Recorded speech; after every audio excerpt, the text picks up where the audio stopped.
I think I mentioned earlier we've got 30 billion euros or dollars of AUM at present, and the majority still is actually in offices. But we have $8 billion portfolio, for example, in shopping centers. Now, shopping centers is very exciting because, I mean, there's a lot of structural change, and earlier panels have touched on that in terms of e-commerce, online, whatever.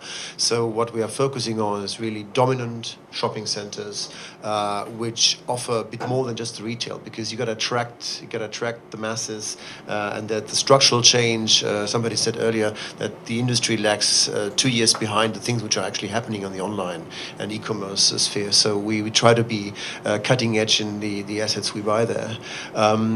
We also pride ourselves of having a pretty sizable hotel portfolio, and the hotel portfolio, hospitality, of course, is something where we go for the mid-cap or budget market rather than the luxury brands, because I think they're far more liquid and easier to sell, and there's really quite a lot of potential. I mean, there's a development, for example, multi-development agreements, which the operators currently run across certain regions, and we are a pretty reliable, safe exit partner for these kind of structures.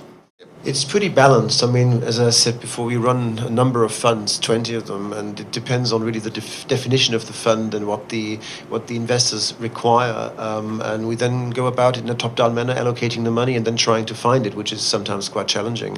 It's a diversified portfolio which we're running with certain special funds with themes just for hotels, and obviously they only go for the budget hotels then.